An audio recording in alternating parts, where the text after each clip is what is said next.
I'll tell you one thing.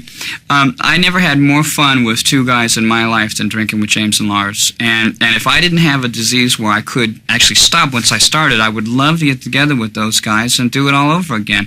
I'm really looking forward to the day where we can sit down and just laugh about how this thing just mushroomed into this unbelievable thing. The two of us have sold more records than probably any other two bands that I know. But, I think that the world could stand to learn a lot from Metallica.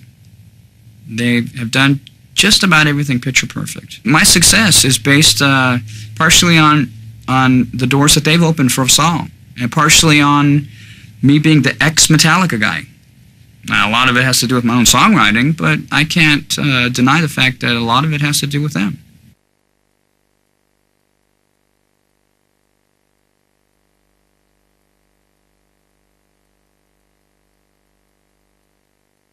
If you measure Megadeth's success against Metallica's success, it would be very easy to draw the conclusion that they weren't as successful, and that would be unfair, because the contribution Dave made as an artist and as a musician was profound to the people who followed Megadeth. Dave made one of the most significant contributions to a legion of fans, a lifestyle, a music style of as much as anybody.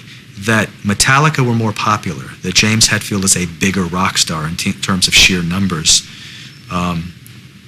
would be selling Dave's commitment short. As a professional who still works in the business, Dave Mustaine is one of the great rock stars of not only of that time, but of all time, because he chose to be a rock star completely.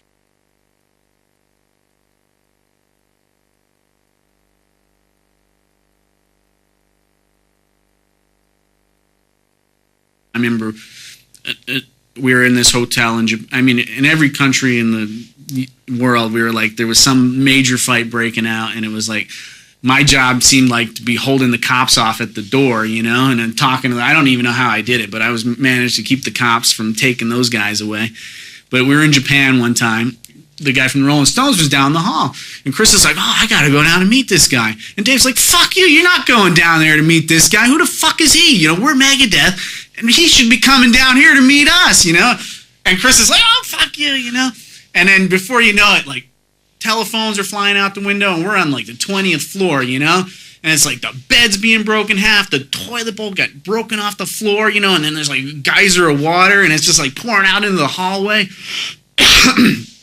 And I don't know if this happens in other rock bands, but they were just literally like trying to kill each other, And if a toilet doesn't just break off the floor unless something serious is going on, So I run downstairs, this fight's finally get him to calm down, drag him into separate rooms or whatever. And I go downstairs because I see the police are coming in, and the police in Japan, they look like, the military, And I run down to the lobby, and I see the promoter down there, like, go to stop the cops from coming in the lobby, and they just, like, knock that guy to the floor, man, It's like, and I'm like, oh, we're in a different country, they're breaking up the room, and it's like, what am I going to do? I only speak English, but somehow, I managed to just say, everything's fine, it was just a mistake, and because when they were throwing the stuff out the window, there was like 100 people outside, looking for the band, It was like when we arrived in Japan, I felt like it was the Beatles or something, because they were chasing the train as they were pulling out of the subway.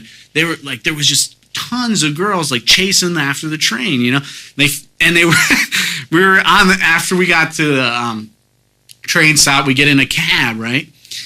And all these girls get in other cabs, and they start chasing us, and then the cab driver's like getting into it, like, all right, I'm gonna lose these people, they know where we're going, It was just hilarious. So anyway, these people end up at the hotel, and then hours later they see things flying out the window, and I guess they're thinking, memorabilia or whatever, they're picking it up and stuff, it's just hilarious,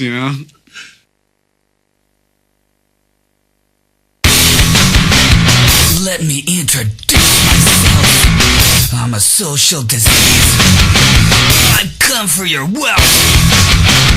Leave you on your knees. No time for feeling sorry.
Let me introduce myself. I'm a social disease.